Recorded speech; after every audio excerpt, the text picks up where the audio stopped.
After a short break, we return with the Eastern European Division 2 Dota here. I'm Harry Freak, and we are watching a series between YNT and HF. If you haven't watched game number 1, well, YNT, they took it with ease. It was around the 30-minute game with really no chances for HF in that one. Though, you never know. HF have lost 3 games in a row so far in the Eastern European DPC here in Division 1. But maybe, just maybe, they have something they haven't shown us just yet, and they are just getting started. Or it might just me hoping that we are going to be seeing a game 3 of this series today.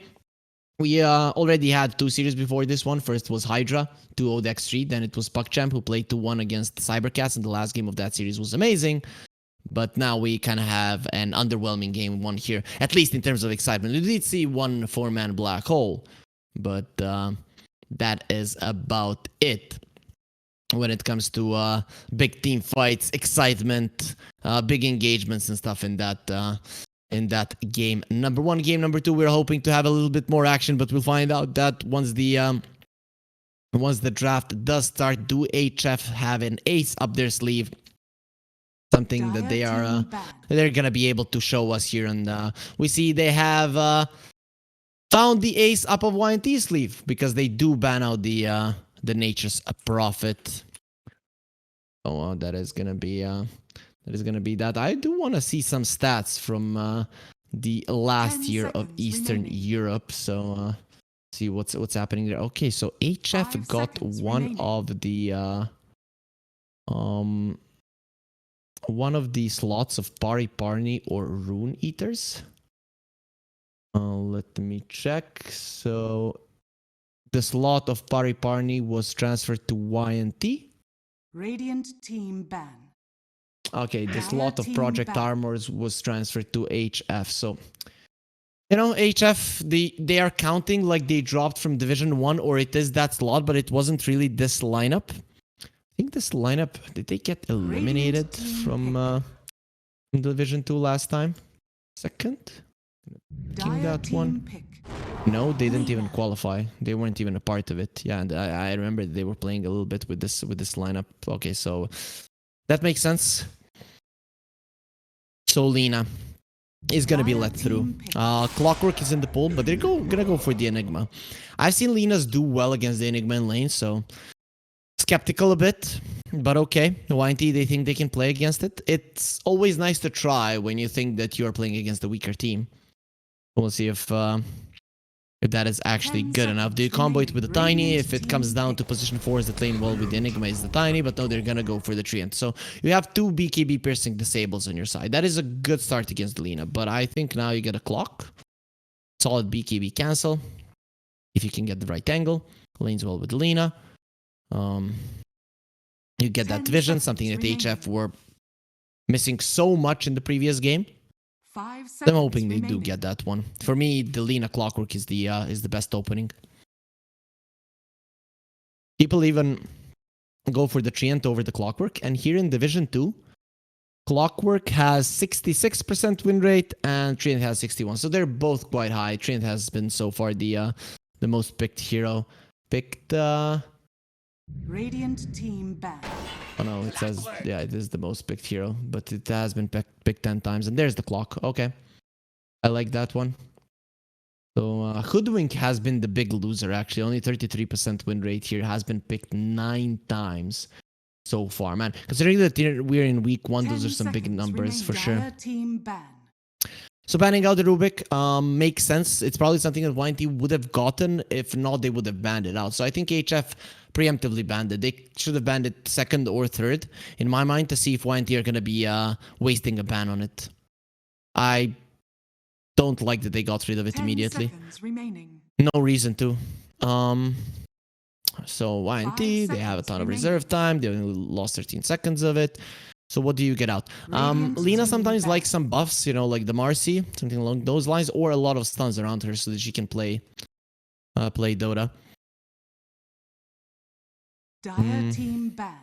Clockwork is good, don't get me wrong, but in a meta where 4-staff is like the item, the Clockwork might not be able to keep people in place. He's mostly initiation and vision, and you need something else to keep people in place. 10 DP banned seconds out. remaining. How does the DP look in terms of 5 seconds remaining.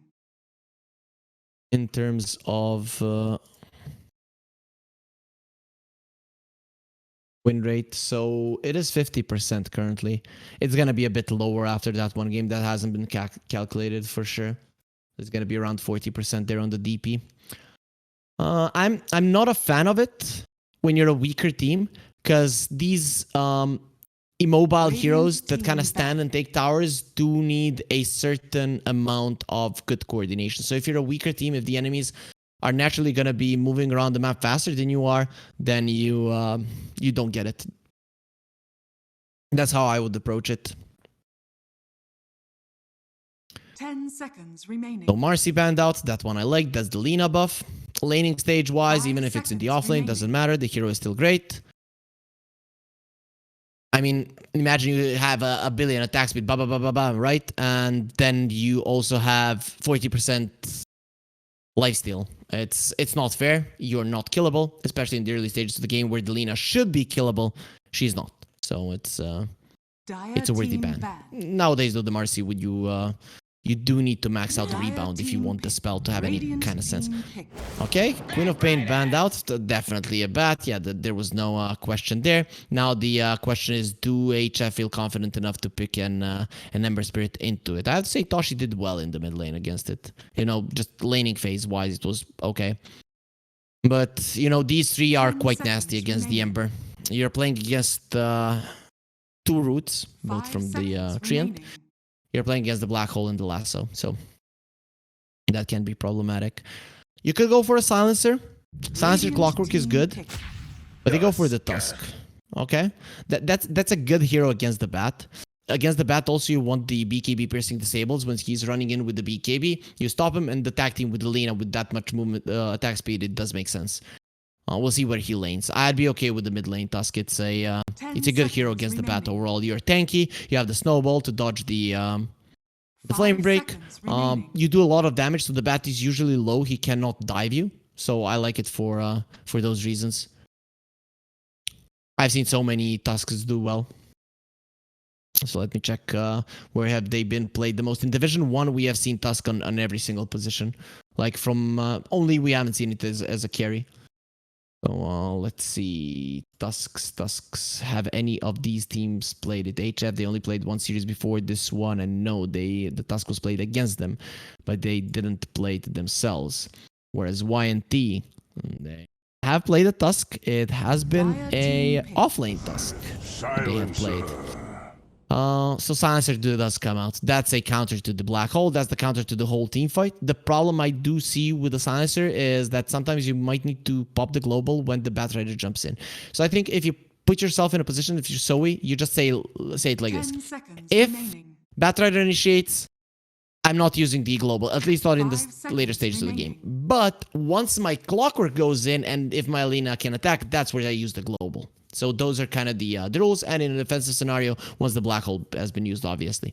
So many things that you want to use the global science with. You want to use it when the Clockwork goes in. You want to use it when the Batrider goes in. You want to use it for the Black Hole. You won't be able to use it for everything. It's good that you have that 15 level talent that does reduce the global cooldown, because the old Silencer would just be obsolete completely. And he was. Even in the Enigma meta, a Silencer was very rarely picked without that talent. Lycan, no, you can't go Lycan unless you want to play a position 1 Lycan. You're gonna go for the Lich. Weird pick considering that the physical damage of HF is, you know, not the main thing. It does help against the Tusk for sure. Though I like the Bat with the Lich. I like Bats with the Lich. I like the Spirits with the Lich, especially the Ember. These heroes that like to go in, that can actually suffer to physical damage, actually benefit from the Lich quite a lot. So I'm fine with that one.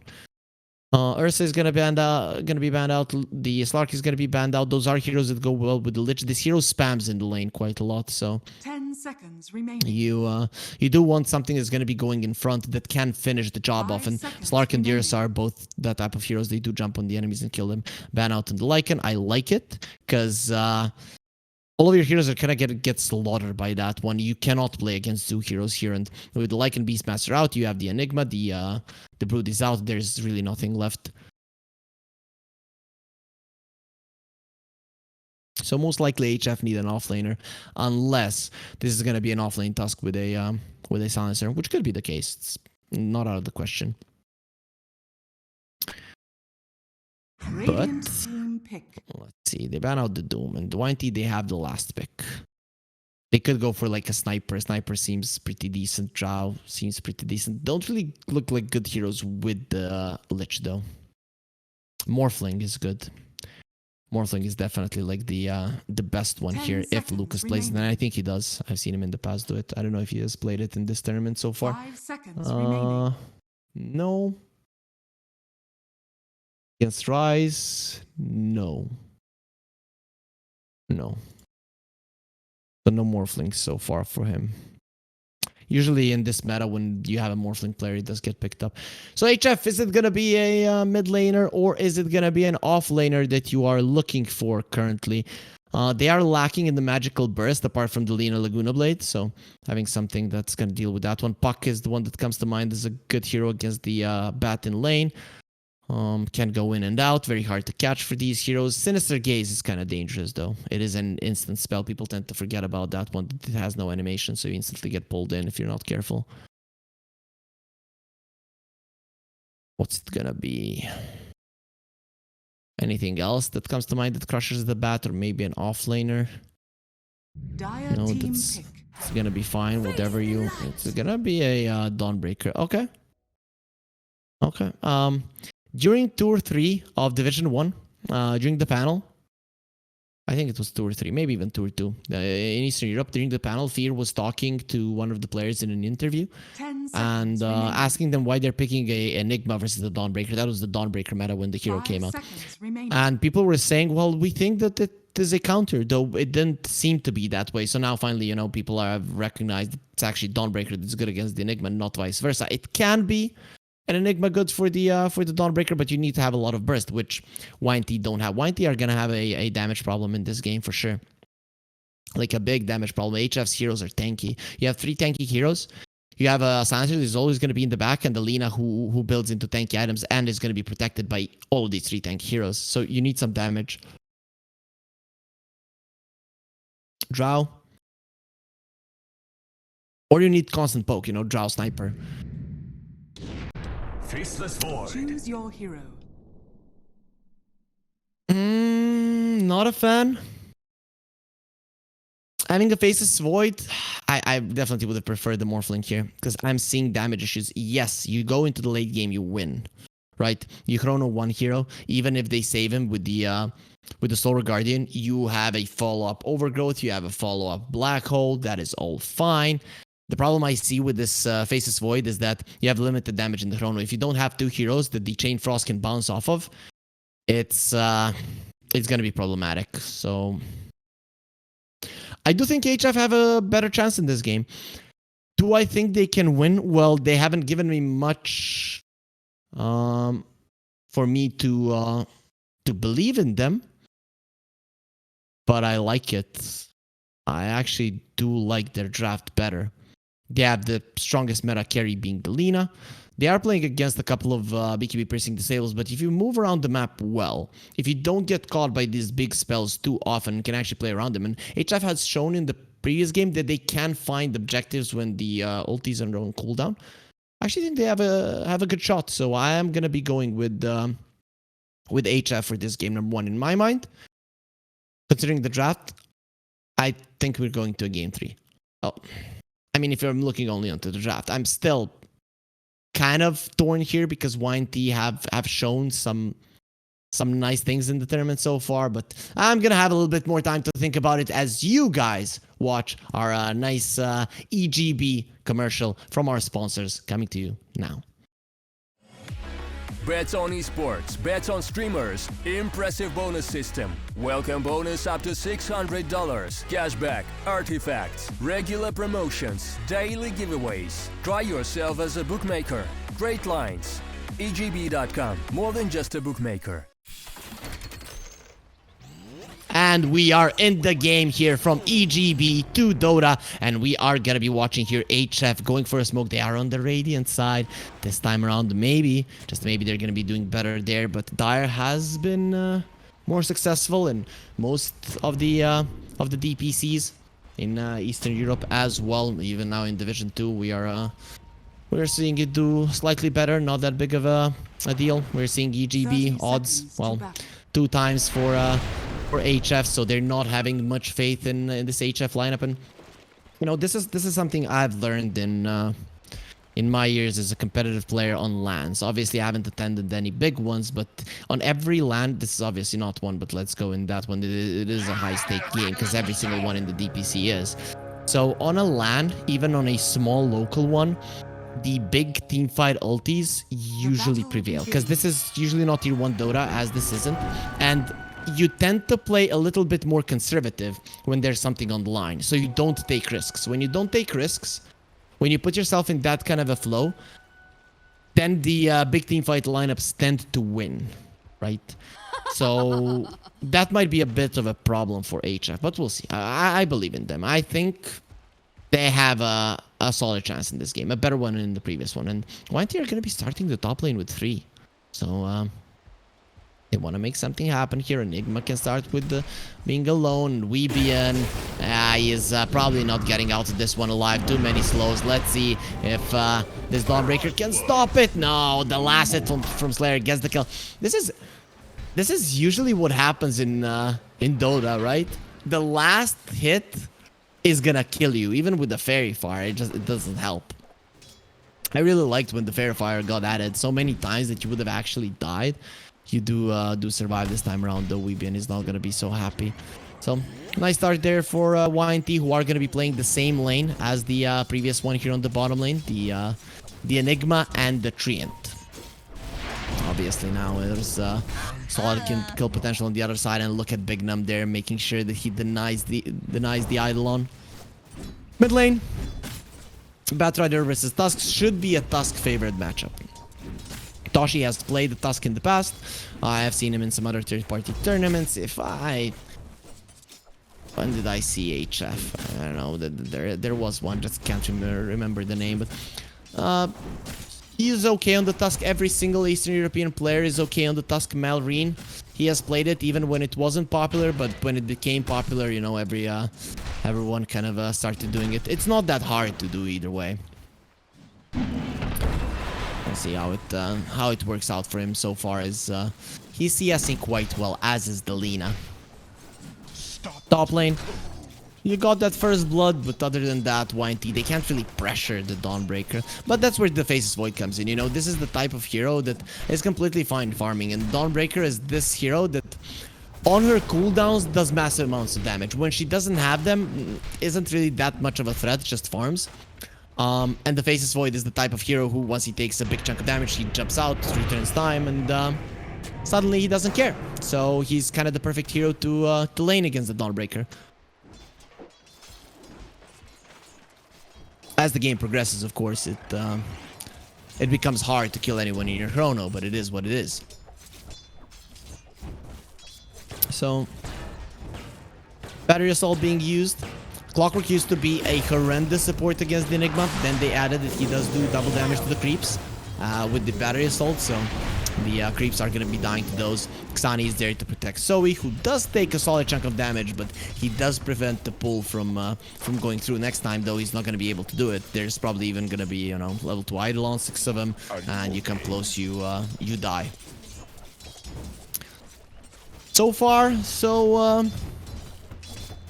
no action between the teams. They're just not wanting to fight each other currently.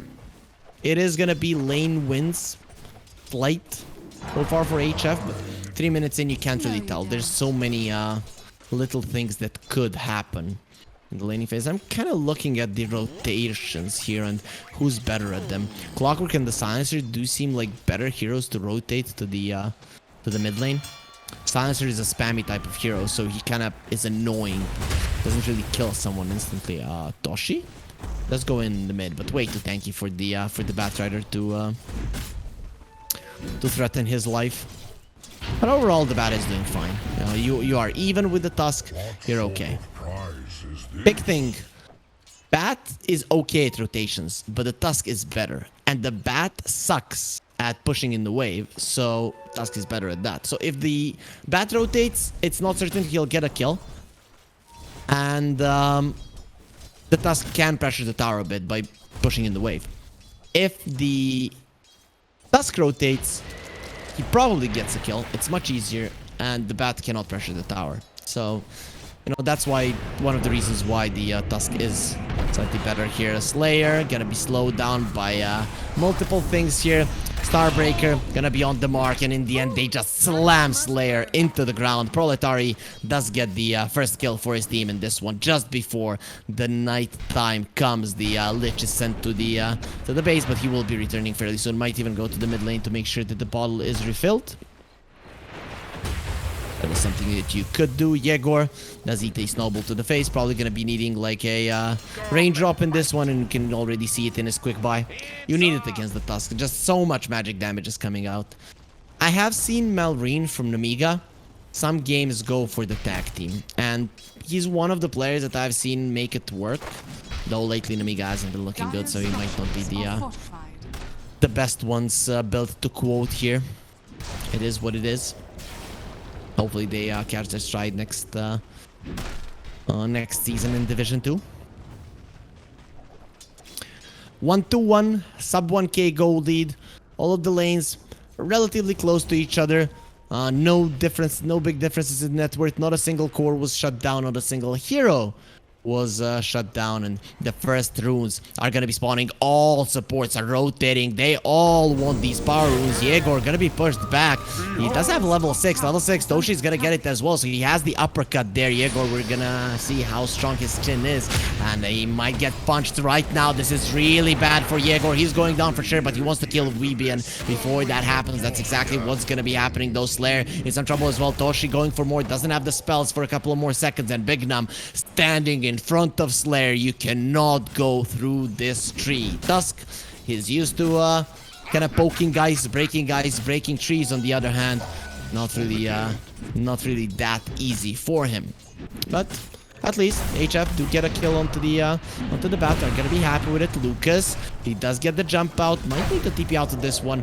Let's see if he will be fine. Yep, Radiant are the Arcane Curse not gonna be that big of a deal, and the Curry is already bringing a healing salve for him, and he does have some tangos to be fed to him from Slayer. So overall, Lucas will be fine, continue to get levels. Really not that much happening around the map. This is what I've seen from the teams that got eliminated from Division 1, and I mean normal.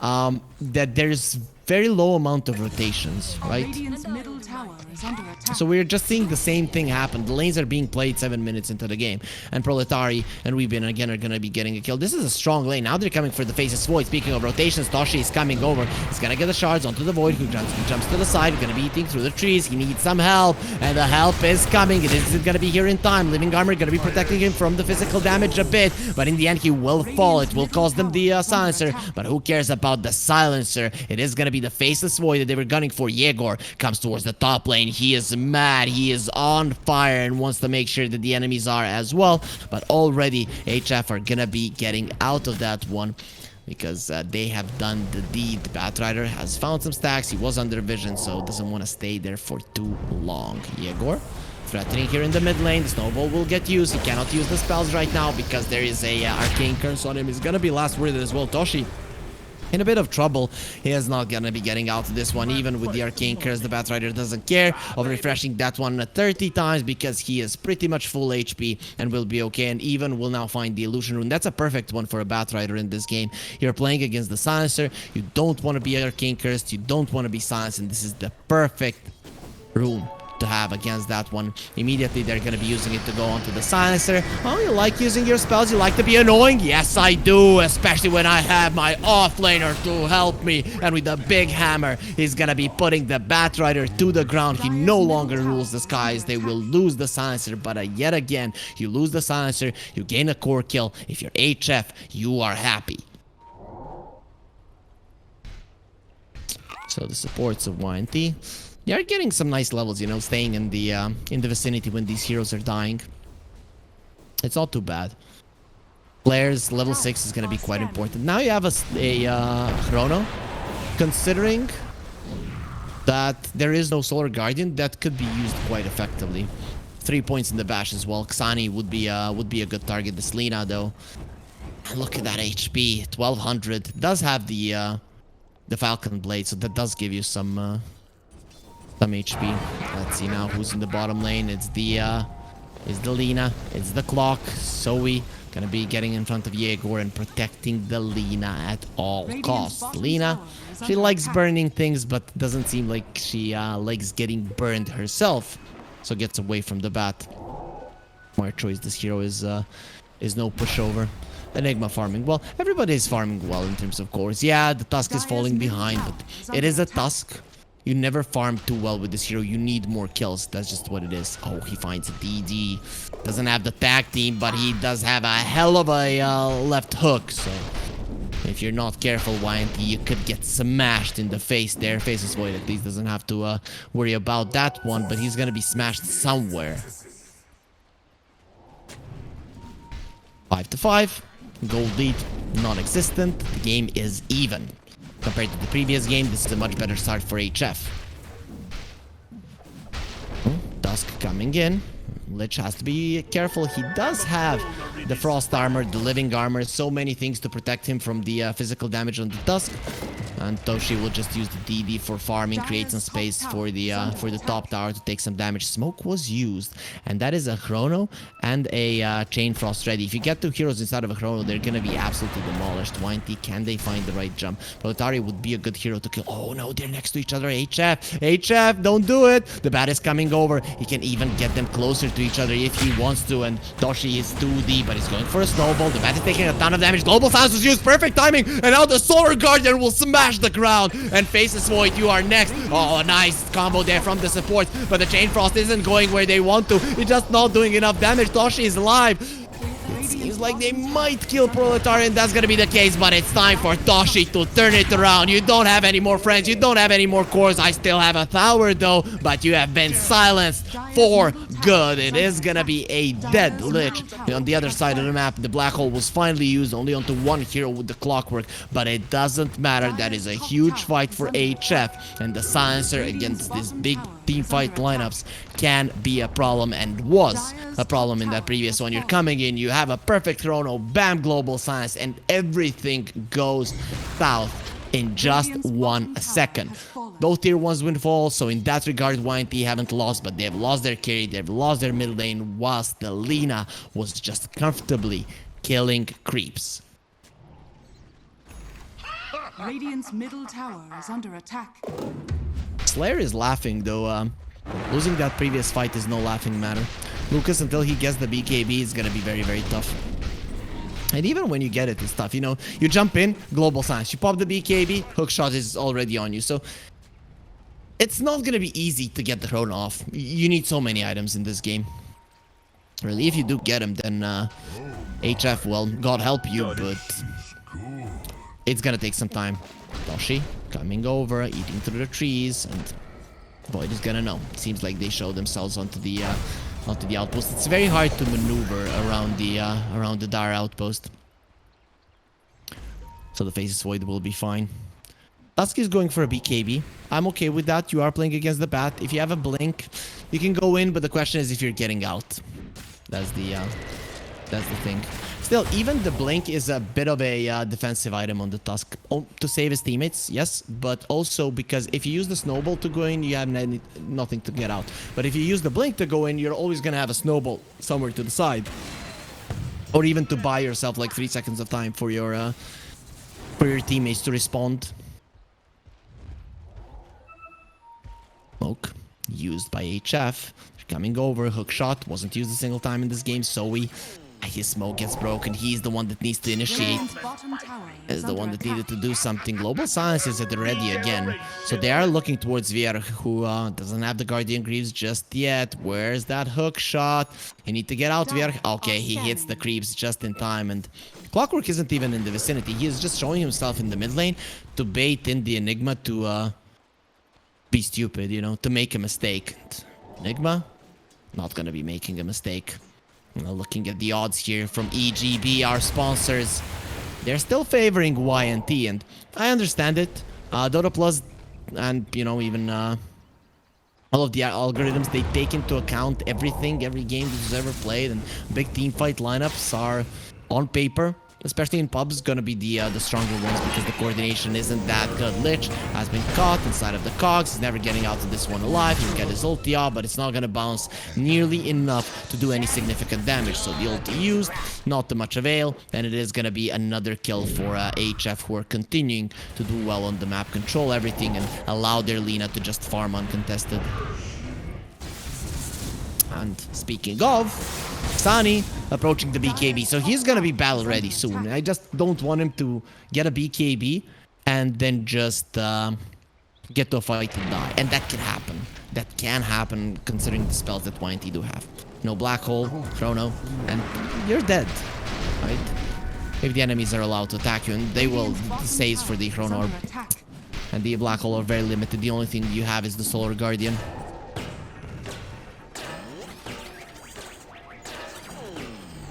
Toshi, DD in the bottle. Another good thing when you're ahead, controlling the runes. And Tusk benefits quite a lot from multiple runes. DD, the arcane rune is also something that you really love as a Tusk. Spamming spells is what you're really good at. Bat, we saw him in the previous game, but this is just what the bat is like when you're losing the game, right? There's just no place for the hero in it. Before you get a BKB, you're not useful. The hook shot onto the Enigma. He does have the Guardian Greaves, so not the easiest hero to die. Speaking of Guardians, here comes the Solar one, and it's gonna be enough for a kill. They go in with the Chrono. The Clockwork should be going down. Now they're turning around onto the Dawnbreaker, and with a couple of bashes, that should be a kill as well. Even with the Piggy Pole, you don't get yourself out of that one going high ground. Not gonna be happening, especially with Alina being there. She will destroy anything that comes remotely close to here. So 2 heroes for 1. Chrono was used, Overgrowth was used. Not the biggest deal in the world. They didn't want to use the global science, understandably so. The Enigma was already dead. Big enough. Going in, the snowball will connect. They have the uppercut, they have the stun, they have the damage, and they have the kill. Toshi will get that one. Fist bump, well, we all know that gamers aren't really good at that one. I don't know if you guys have seen the video game. Maybe it was even Dota players fist bumping each other. They suck. Like, I love Dota players. I love this game. I love gamers, but man, you really need to be practicing those fist bumps. Lina for the boots of travel. Toshi is protecting him. Lina has the BKB, was the tier 2. Last time around, they weren't able to take it even with a Aegis on the Weaver, but this time around, Xani is no Weaver. He's a deadly Lina. He wants to burn everything down. This tower is going to be the first one on the menu. Let's see now, YNT, what do you do? They don't have the Chrono. They're going to have the Overgrowth in 20 seconds, but the Black Hole is ready. You're still up against the Global Science, so you have to be ready. Let's see now, the Ice Armor. Frost Armor is there. Frost Shield, man, just so many ways to name spells. Living Armor there as well, protecting them. Clockwork being pulled in. He's gonna be using the cogs to protect himself. Toshi is calling everyone for a fight. Let us fight there, while taunting them, and no one is gonna be taking him for it. YNT hoping that the enemies make a mistake. HF, they will not. 12-9. 3k gold lead. HF in firm control of game number 2. Vierch was laughing, so YNT, they probably feel like they can still win this one. That Blink Dagger on the Treant is actually quite big. Blink Treant, Blink Bat, those are very important, because you can't really start the fight properly. If you start with the Blink Lasso, you start pulling them in, then HF, they have to find a good way to respond. What would be the best one? Global Science? Probably not. Hookshot would be the best response. Hookshot, and then once you hit the hookshot, you go in with the Solar Guardian. And then when you see YNT wanting to re-engage onto that, then you go for the Global Science, I think. Lina does get the Aegis. Man, popping the Global in this game, it's very hard to decide when it's the best. I mean, ideally you pop it when you know that you're gonna be getting a kill. When you have a big team fight lineup on one side, when you have so many ultis, if you don't have all of your heroes alive, you're gonna be lacking damage even if you keep them in place for so long, right? So I guess if you go with the hookshot onto a big hero and he doesn't have a BKB or something to get out of the global stance, you pop the global and you win the fight that way. That'll be a smart approach, I think. Everything else, it's not set in stone, so it's not easy to actually come to a conclusion. Though the thing is, YNT, they might not even try to fight. Right? They're just buying their time. In the early stages of the game, you should be using your ultis as much as you can, but when the tier 2s start falling, every single time you lose an ulti, that's probably an objective, so that's why they're keeping themselves out of it. They're split pushing currently, but they're not nearly as good at pushing as they were in the previous game. You have living armor and you have a frost shield and your towers are just dropping down so easily. Proletari, that would be a big kill if you can get it. He doesn't have a BKB, doesn't have a Deso, doesn't really have anything on the Dawnbreaker in terms of those big items. Zoe would be using the cogs. That would be a nice pickup if you can get it. Nice low from the Nature's Grasp, and they have the overgrowth as well. As the time dilation, Zoe is not going to be moving with 3 spells. Literally, they're on cooldown. The time dilation does not allow you to make too many big steps, and Zoe already a small guy being a clockwork is not going to be moving himself much out of that one. BKB on the bat, not done just yet. He has been struggling. He is a hero that does have farming potential, and he has less farm than the Tusk. That is the representation of this game, really. The difference between this one and the previous one. Previous game, Batrider, 3 levels over the Ember, crushing it. This game, Batrider, weaker than the Tusk, significantly weaker against the Tusk, and he is playing against some BKB piercing disables, the Clock and the Tusk as well, so immediately you're not feeling too good. Lina going for a Satanic, does have the Grove Bow, so has found the best jungle item as well. That's literally a tier 5 item for a ranged hero, especially Lina, you know, with the Maelstrom, you just do so much damage with it. Sentry was placed, they go on to the Enigma, still does have the Guardian Greaves, Solar Guardian is coming over, needs to get out of that one, will be able to, but still Vierik is looking very much dead, no chance of surviving that one. Slam dunk comes out and Bignum is now left alone, he has nowhere to run, it's just a matter of time before they finish him off. Snowball, and a couple of more hits, he's dead. Toshi, he does secure it there, so 2 heroes dead from YNT, their off-lane duo will be taken down easily by HF. Game 1 was an easy win for YNT. It seems like Game 2 is going to be an easy win for HF.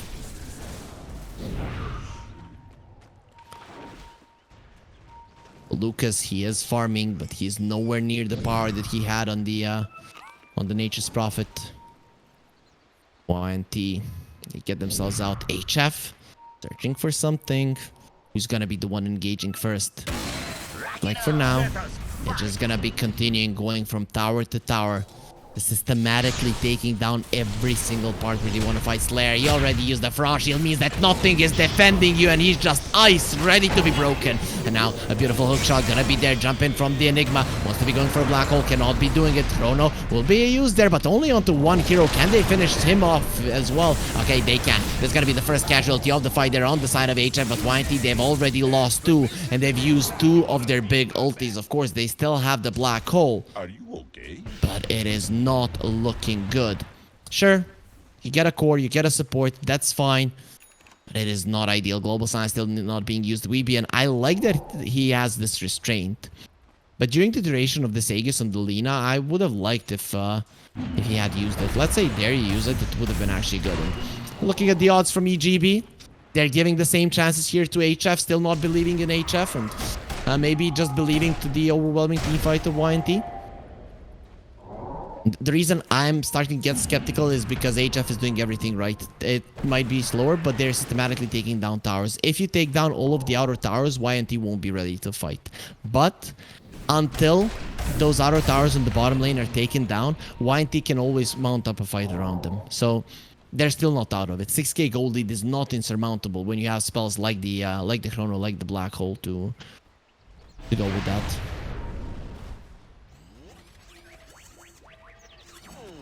Nice, so farmed, man. It's Satanic almost done. Xani, even if you get everything on him with the Solar Guardian, he actually lives. That is a problem. That is really, really big problem. You need this blink on Yegor. If you don't pull him deep in and get a couple of bashes on him before the chrono comes out, you're in deep trouble. And Lucas, he firstly needs to go for a Manta because he's playing against the Global Science. You want to start off the fight by popping the BKB. So the way that you fight with the Faceless Void, you jump in, you pop the BKB, you start hitting, right? Then once the Global Science comes out, you use the Manta, and then you use the chrono, right? Once your BKB is dropping down.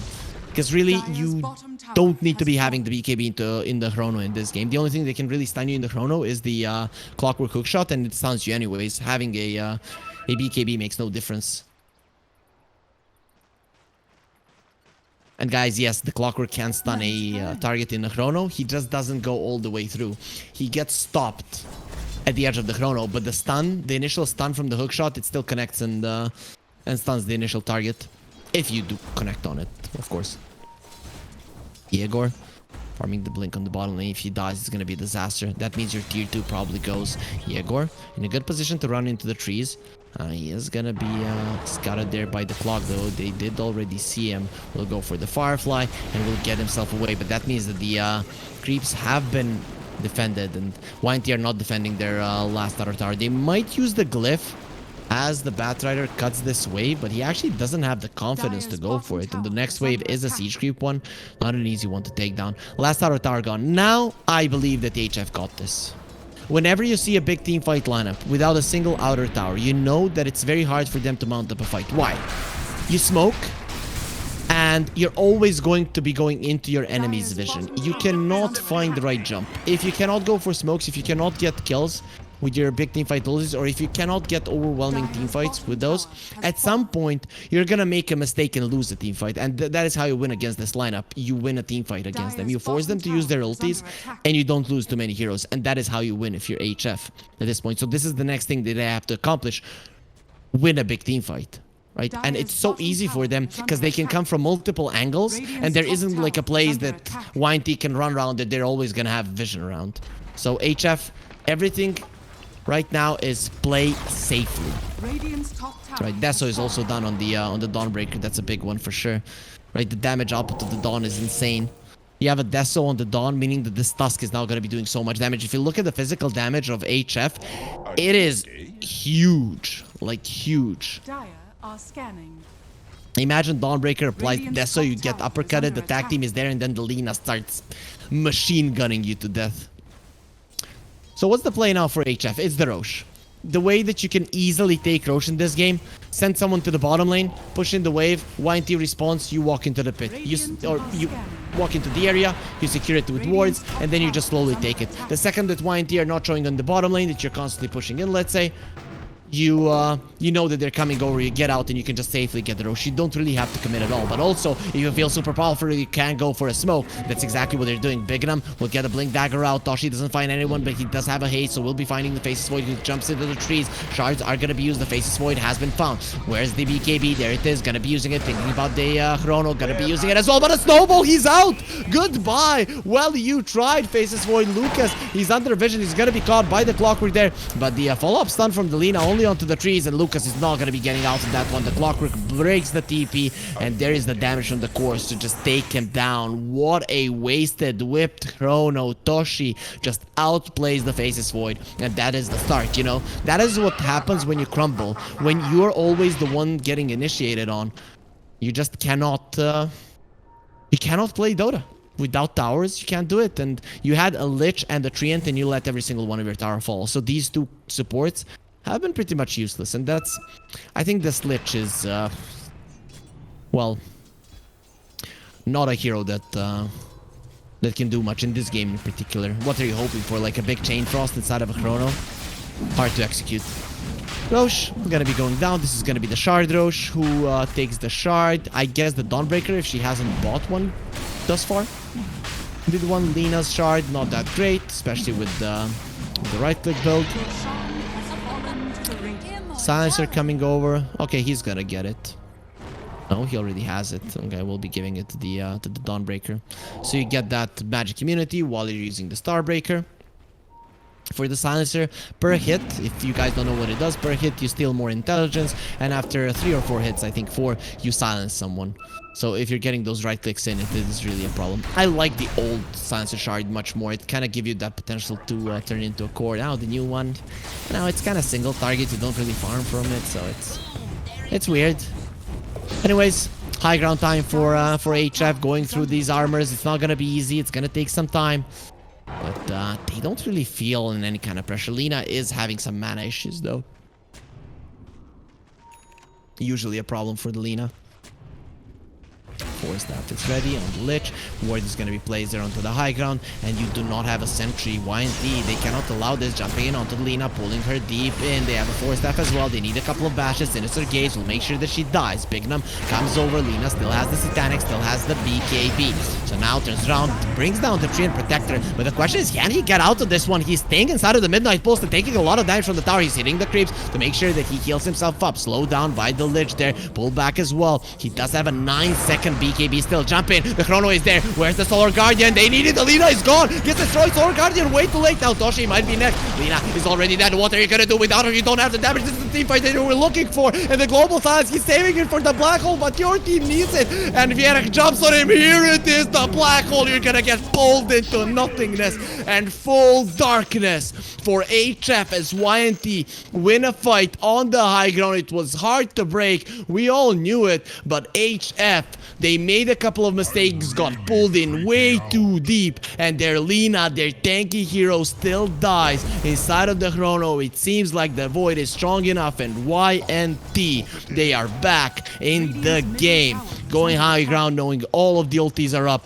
Dangerous territory. HF though, now there are no ultis, so maybe you can use this downtime to make something happen. Radiant's middle tower is under attack. See, 5 ultis on cooldown for YNT. A couple of them will be coming back, mainly. No, this lasso could be a good one. YNT might need a pickoff right now to slow down the potential push or engagement from HF. But YNT, just one team fight. One team fight is what gave this to them. You just weren't ready for it. Solar Guardian came out way too late. That was so weird. If the Lina survives, so as she pops her BKB, it might be different. And also, Xani, he was very conservative on that BKB usage. It's a 9-second BKB, just do it inside of the Chrono Void. A lot of his damage is magical from the bashes. And with the BKB, you might be able to survive. That is now a big concern. It's not only that you lost the fight, but also some emotional damage will be inflicted to you after it. That was a hard decision from Lucas to go for that one. Sometimes you might decide not to do it. Next item gonna be a Scotty. Big item though from Toshi. It is gonna be the Axe. That gives you the ability to initiate the way that you want in an area that you want. So we'll see if he gets it. Once he gets it, how much does it actually change? No Lincoln Spheres on the other side. If you guys don't know, it was changed fairly recently, but you know, not that recently.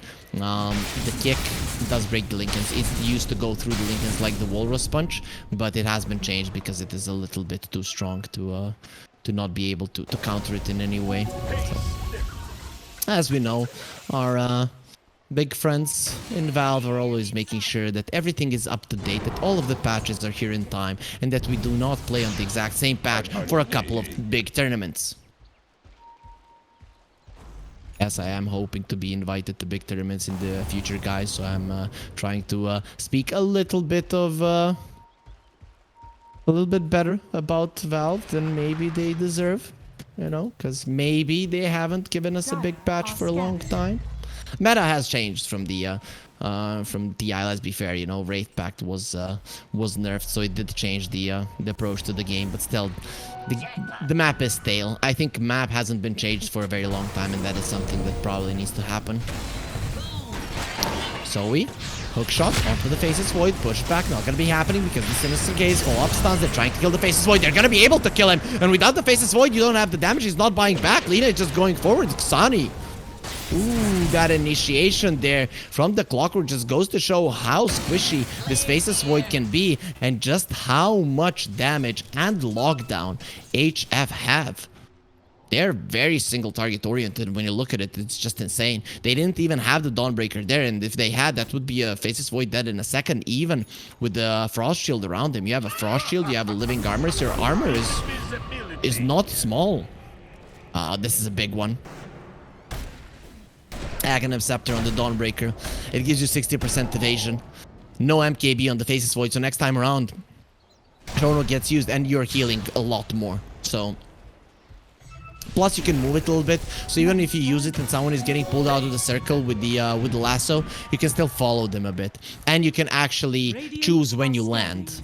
Right, those are all big things. But if you allow it to go a little bit further, you just heal so much. Sometimes you're gonna see a hero just losing HP, and the HP bar is going left, right, left, right, left, right. Right, you're not allowing it to go down. So HF, they are still fine. YNT, that was their big timing for that big team fight, but still you get nothing out of it other than the mid lane tower, and HF are still controlling the map. So Lich going for a Lotus Orb. Big one there for sure. You are playing against the Global Science. The Snowball is also a big deal. Imagine if you have a Lotus Orb there, you put it on the Faceless Void, he gets into a Snowball, gets saved, and then you can do whatever you want. Hookshot will not connect Yegor. Whew, that was very close. He's gonna be sweating after that one in the smoke immediately, going towards the Lina. She doesn't know. Xani, you better run. He's unaware that he's gonna be lassoed and pulled probably into his death. But there is gonna be the Solar Garden, and there it is. He cannot be attacked. He cannot be killed. He is surviving through it all. They need the bashes for Xani to die. Bombs the Satanic, but the Overgrowth, he tried to live. Not gonna be happening. The bashes are gonna be enough. Yegor drops low, but he's gonna be fine. The Global Science still wasn't used. The Black Hole is being stopped as well. Doesn't want to use it just yet. Verich is just threatening with it. They will lose the Clockwork as well. One hero died on YNT, but now the Black Hole comes out. Global Science will cancel it immediately. Proletari can't get out, but let's see if him and Toshi are gonna be surviving through this one. The Silencer is there, but doesn't have any more mana. And Toshi, he is hoping that he gets out of this one. Does have the kick between the legs of the Faceless Void. Get away from me, you fiend! But the Faceless Void doesn't care. Still gonna be returning towards him. And Weebian does get himself out, but again, an overwhelming fight victory for YNT, with Lina being out of position, and despite the Aghanim Scepter of the Dawnbreaker still goes down. I have to say though, Proletari is too slow on the response. Right, that was a 2-second Lina inside of the Chrono, and before that 2 seconds Lina inside of the lasso, and you're not using the Solar Guardian. If he has half HP there rather than like 10% before he's popping his Satanic, he might live. He might actually live. 20-20, 5k gold lead. HF, they still hold the lead, but it is showing that this is the problem. I'm liking how it's a game of nerves between the Enigma and the Silencer, but very soon the Enigma will have a refresher Silencer. He can only dream of that. Well, who knows? We haven't been clicking on him for quite some time. He does have a gem. Big thing for HF is now to have better vision, which they currently do, right? YNT, they mostly have wards on parts of the map that they want to fight. They don't really have wards that give them vision of how their opponents are moving. But that was a big mistake from Lina. I don't know how it get caught by a 5-man smoke this late into the game. It should be pretty obvious when the enemies are there. Good job from YNT. They push in all the waves. When you push in all the waves, HF need to go together from waves to waves. Because if they don't, the Bat Lasso couldn't catch you. And it's much easier to get caught right now. Right. That's why they would love to smoke, so that YNT pull themselves out. Okay, hook shot onto the illusion. So you smoke, and then YNT pull themselves back. Once they're back, you use that time to push out lanes, then you reset the map, and then you go again. But YNT, they're the ones that go for a smoke faster. And HF, they don't know this is going on, but they don't see anyone on the map. They're gonna be staying together. See if they can hold this triangle. Going into the triangle is very dangerous territory for YNT. Lich will be showing himself, the warding a little bit, showing some info to the enemies where him and his teammates are. And they're now going to be going forward. So YNT has a gem. HF has a gem. Very important. You need to be dewarding those wards around the Roche Pit, especially the aggressive ones. So Yegor will find the one there on the big cliff. Okay, we are going to be having a pause. Lucas is having some issues. We still see him on the screen, so his internet is fine. Bignum, he is laughing, so he feels fine. Xani, a little bit you know, concerned there. If I can read his facial expression from here clearly. And he should be. He should be for sure. Let's have a Witch Bane. That is really big, actually. The Frost Shield is a big spell. And if you remove it, which you can with the Witch Bane, that is a game changer. Man, would you look at that Lena hair? It's so luscious. Reminds me of Desperate Housewives. You know, they wake up and they have perfect hair. Or, you know, Powerpuff Girls, Blossom. Oh, you guys remember that episode? Blossom wakes up, her hair is beautiful, then Bubbles and Buttercup accidentally pull it around and rip it apart. She looks very funny, and then they beat their eye monster. I'm gonna stop now. Who cares about powerful girls? We care about Dota and YNT. They're bringing the power, bringing the burn towards the enemy side, but they're not going to be going forward too much. The gold lead is 4K. Not insurmountable, not too big. Lena is still topping the network chart, but we've seen time and time again that YNT can bring her down. And once the Lena dies, all of your net worth lead is gone. Buybacks are very important against big team fight lineups. And now there is a refresher onto the Enigma. So Enigma can jump in, get silenced, refreshed, and go again for the black hole. We'll see if he does have enough mana for that one. Should have enough mana.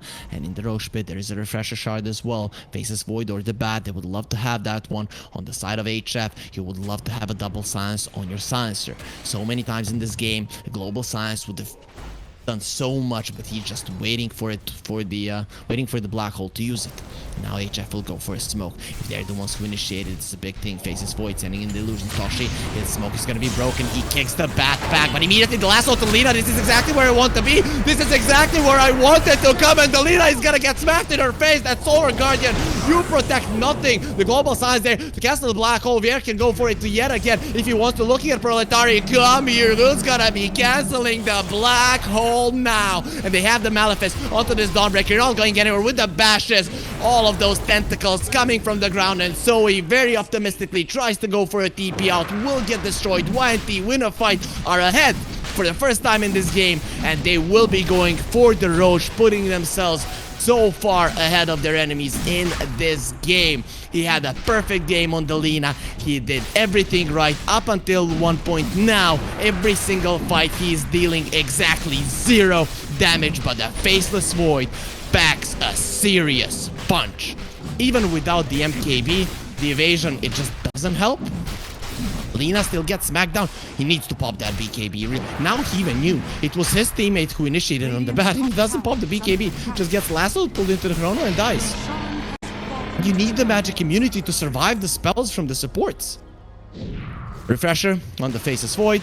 He has the Aegis as well, who has the cheese.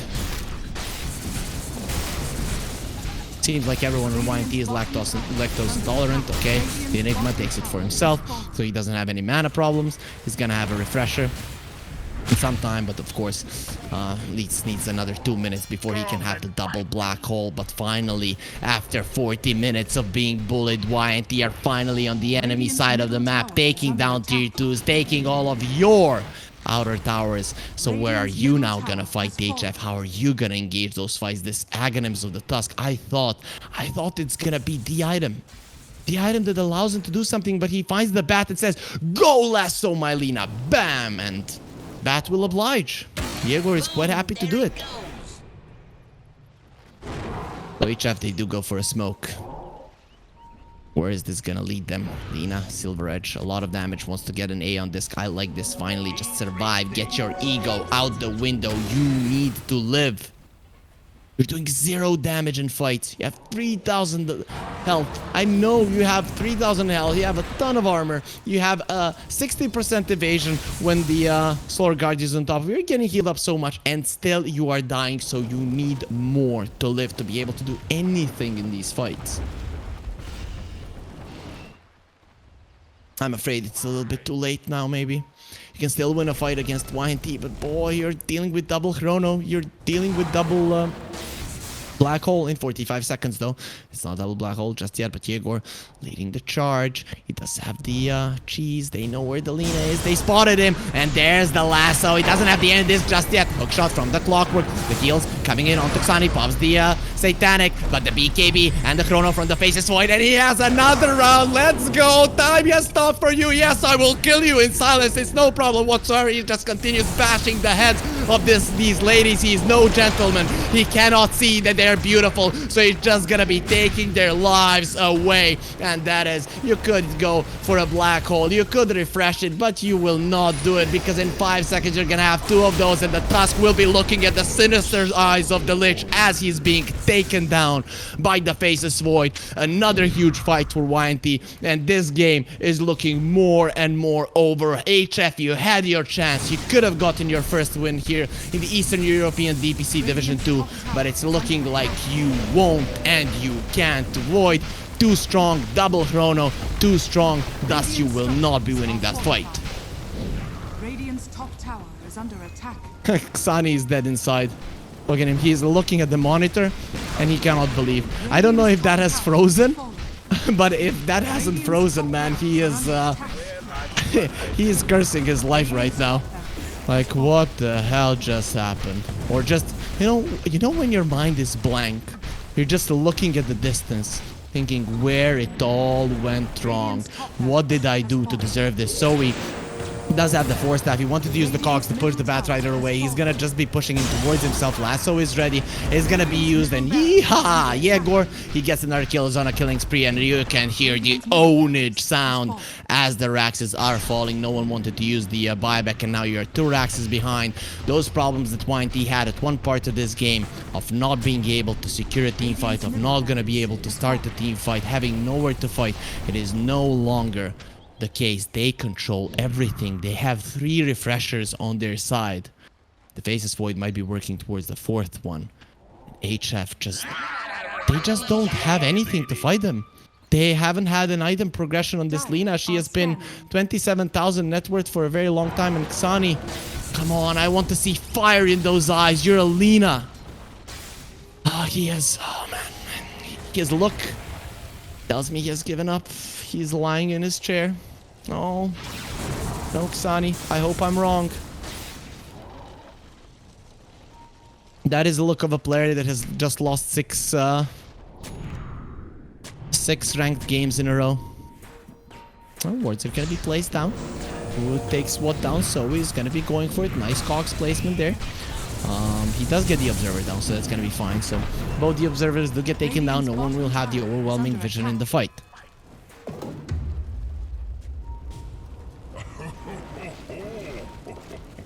Oh, 20-29. It was 20-20. I think it was even 20 to like 15. They haven't gotten a kill in like forever. It just feels so sad. Double black hole at the ready. The Enigma does have the Ether Lens as well, so he doesn't even have to be close. He can blink from afar. He can use the black hole from afar. Look at that range. Huh? And he even has the ninja gear, so it's a ninja Enigma.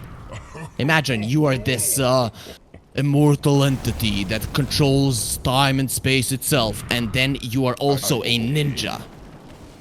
I would say invincible would be my verdict for sure.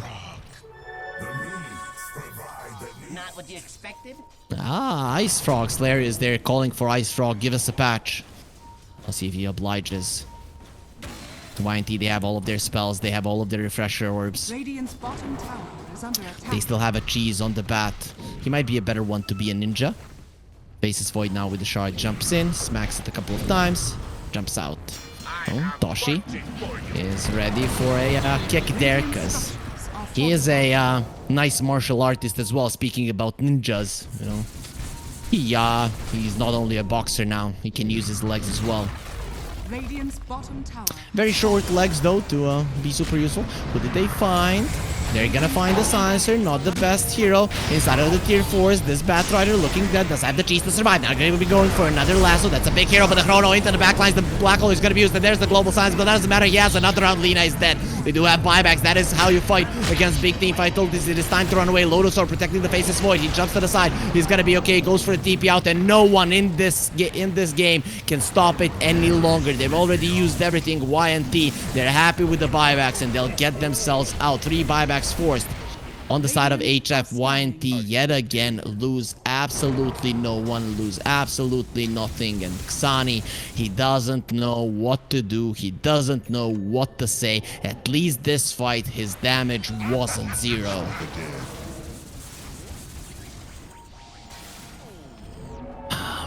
Just feels bad. He does have the Laguna Blade Pierce's spell immunity. I think I saw it there. Go through the BKB of the bat, still not good enough. The cheese making a difference, and now they're getting out to their base. Like, let's do something. They don't have their ultis, so YNT, they're gonna have their ultis in some time. The double lasso in like 50 seconds, but he's gonna have 1 in 10. Black hole, they have it, but they don't have the refresher. Going for the Faceless Void, jumps to the side. Hookshot is going to be off the mark, and now the Sinister Gaze and the Lasso. Yes, we wanted you here. Solar Guardian not going to be helping at all. Faceless Void, he is enjoying the tan, he's enjoying the sun. The Global Science does come out, and immediately Bjerk removes the Science and goes for the Black Hole to get this leader. She has been disarmed. You cannot even heal up with the Satanic, and is going to be followed until the edges of the world. Do they know where he is? It seems like the answer will be no. Xani, TP out. He has been found! Oh, they knew, they read him like a book, and he just calls GG. He has had enough. 120 seconds on the sidelines, and this game, this series will go to YNT in a very convincing 2-0 fashion, even though in this game number 2, the ones that were controlling the majority of the game were HF. As we were talking at the start, when teams, you know, are not tier 1, it can be a problem finishing off the game as safely as possible. You make one big mistake, this big team fight lineup, they clear you out, they get the rush, and suddenly all the things that you have worked towards have gone south. You are no longer stronger, and you die during the duration of the big ultis. Still, HF, I think this might be the closest that they have gotten to victory overall against Rise Esports. Maybe they had a bit of a longer game. I'm not 100% certain. Yeah, there was a 50-minute game, though I don't think they were winning those too much. But Rise Esports, they had the stronger late game in those as well. But anyways, HF, they did show that they have something going for them.